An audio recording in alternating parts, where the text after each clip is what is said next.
যেখানে আমাকে যে আমার পরীক্ষার সামনে 17 বছর, তাও এই 2বার আমার রিমান্ড মঞ্জুর। তারপর মামলার আয়ু যে আমার মার কাছে বলছে চাপ আছে। আমি আসলে জানতে কে আমাকে এটা আমার অনেক আগে যে কোর্টে যখন মামলা লিখে যায় তখনও সেম কথাটা শুনছি, উপর লেভেলের আদেশ আছে, উপর লেভেলের আদেশ থেকে আমাকে অথচ জিজ্ঞেস করলাম আমার আয়োকে এক নাম্বার প্রমাণ বিপক্ষে কোনো প্রমাণ না, তাহলে কেন আমার রিমান্ড মঞ্জুর হইল ম্যাজিস্ট্রেটের কাছে। আমার অভিজ্ঞতাগুলো আমি আপনাদের সাথে শেয়ার করবো। আমি আসলে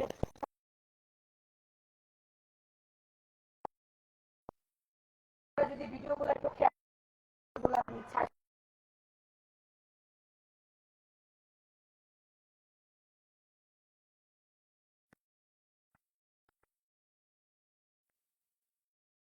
আসলে নিউজের কথা বলে নিজের কথা বলে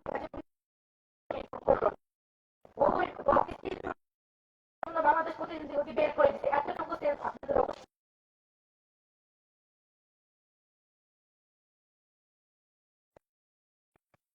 হয়তো বা এটা হইতে পারে।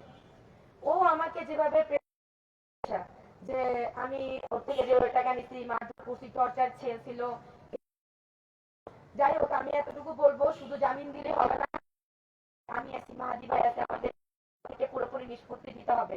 কারণ আমরা এই মামলায় আর থাকতে চাচ্ছি না, মামলাগুলো তাড়াতাড়ি শেষ হয়ে যাক, এতটুকু মানে যেটা আমাদের এই মামলা। আরেকটা কথা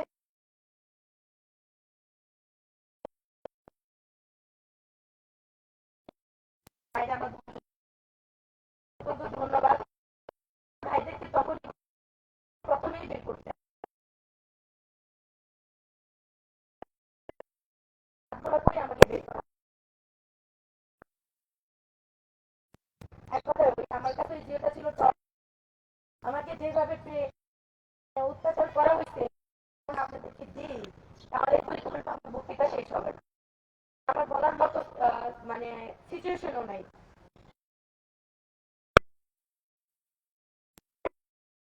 কথা শোনার জন্য।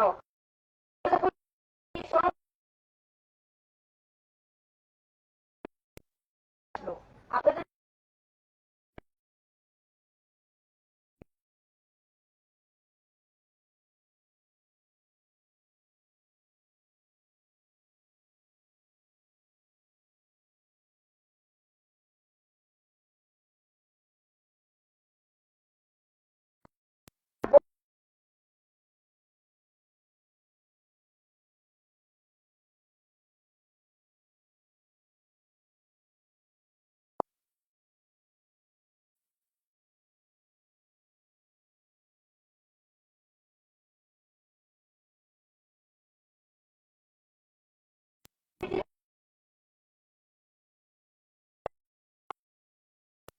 সময় টিভি সেম কাহিনী, আমাকে সবসময় ওরা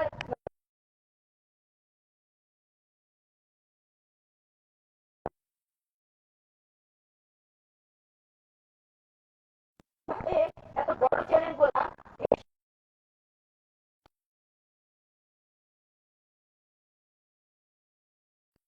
বলতেছি আপনি তোমার মতো শর্ট ফেন না, বারবার বলতেছি আমরা কিন্তু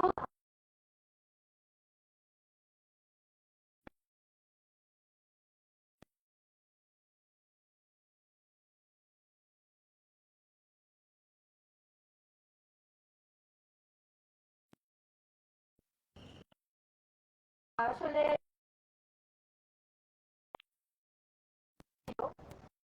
ইউনিভার্সিটির স্টুডেন্ট তানজিলা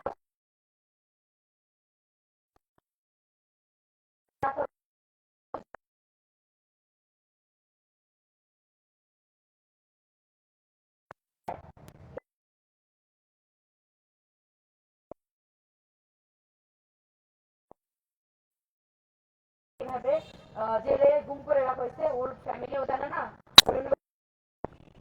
এভাবে আমাদের করে রাখা হয়েছে কেন, এটা কে, তার জন্য আমাকে আমার ফ্যামিলির সাথে টর্চার উপর লেভেলটা কে, যাকে তদন্ত রিপোর্ট ছাড়া কিভাবে মামলা লেখানো হয়, রিপোর্ট ছাড়া কিভাবে রিমান্ড দেওয়া হয়, 17 বছর হয়েও কেন রিমান্ড খাইতে হয়, এই প্রশ্নগুলো আমার থাকবে এই সরকারের কাছে। আর আরেকটাই কথা বলবো, আমার সহযোগী ভাইরা যথেষ্ট করছেন,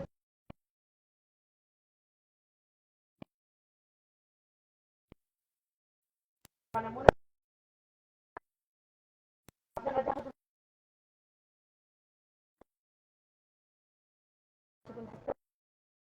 সুস্থ, আমি খুব কষ্টে আসছি আপনাদের কিছু কিছু প্রশ্ন উত্তর দেওয়ার জন্য। ইনশাআল্লাহ আল্লাহ তুমি সুস্থ কে করছিল বলবো, এবং এতটুকুই আমার আপনাদের কাছে